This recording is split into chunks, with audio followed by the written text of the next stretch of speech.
Hello everybody. Next up we play host to Brighton and Hove Albion.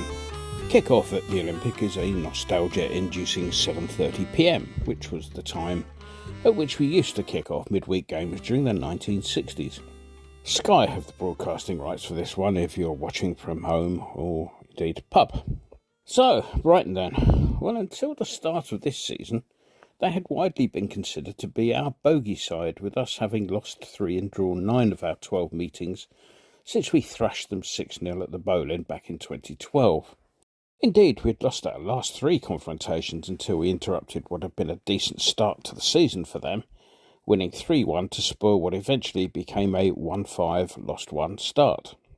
Since then, they've been a little less consistent. They were winless in their following 6 games, of which they drew 4. Their following 6 after that saw them win, draw and lose 2. This took them up to just before Christmas, the remaining 2 games over the period being a 1-1 draw at Palace and last week's hilarious 4-2 defeat of Spurs, which was worth the cost of a copy of the Times for their headline, "Idiotic Spurs Fall to Pieces." All of that has left them in 8th place on 30 points, which is 3 points and 2 places behind us. In Europe, they recovered enough from a faltering start to finish top of their Thursday night league group, like us giving them Thursdays off until mid-March. Much to Daisy's delight, we play them just as the January transfer window has opened, meaning that club owner Tony Bloom, who was recently MBE'd in the New Year's honours for services to taking bookies to the cleaners, has yet to stick his hand in his pockets. I did suggest that Daisy use the extra time available to go and make me a cuppa, but it doesn't seem to have arrived yet. Talking of cuppas, the African cuppa soup and the Asian cup have been kind to them. They'll be losing just the 2 players, Adinga, who has been whisked away by the Ivory Coast, and Matona, who has been called up by the Japanese. The Matona one is a bit interesting since he's currently suffering with an ankle injury that's been slated to keep him out of action till the end of the month. If that's the case, it does seem a bit of a waste of a squad face for the Japanese. Top scorer at present is Brazilian João Pedro, who in all competitions has 13. Of these, 7 have come in the league, which is 1 more than Irishman Evan Ferguson, whose total of 6 have all come in the league. Ferguson has had a decent start to his international career, netting 3 and 8 over the last 12 months, for what is really a struggling Ireland side. OK, that includes scoring 2 against Gibraltar, but, well, even so. Since Daisy still hasn't come back with that cuppa, I think I'll move on to the wild and wacky world of association football. Heartwarming story of the weekend was, of course, our Arbroath substitute keeper, Ali Campbell.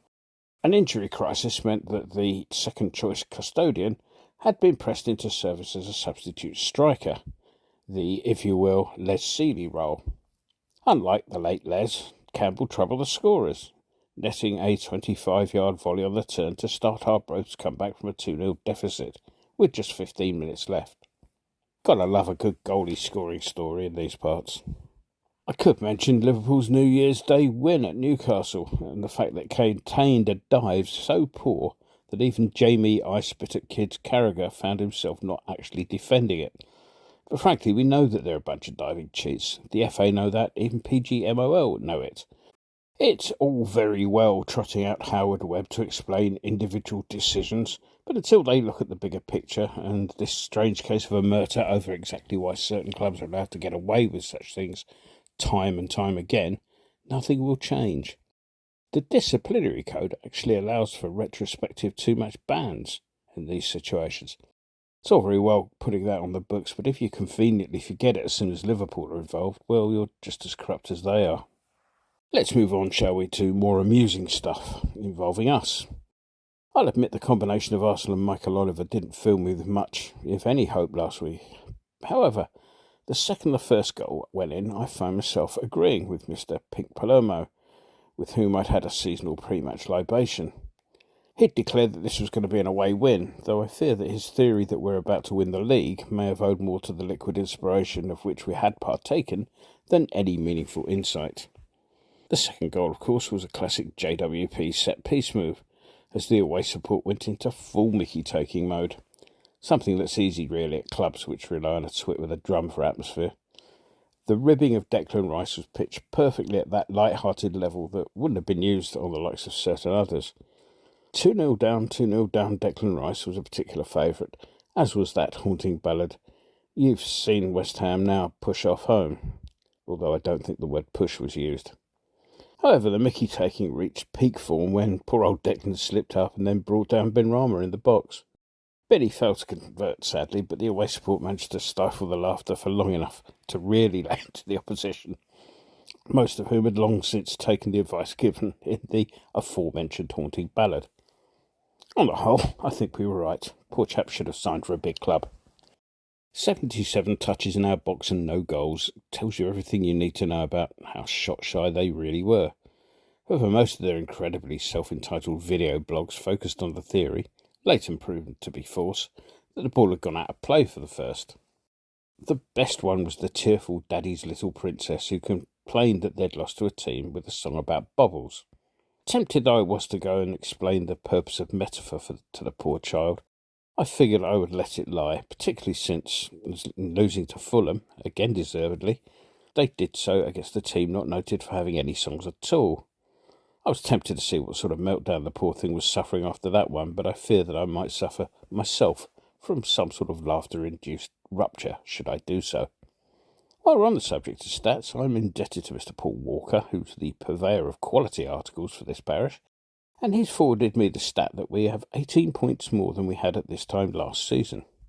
Keep the faith, ladies and gentlemen, only 7 more required for safety.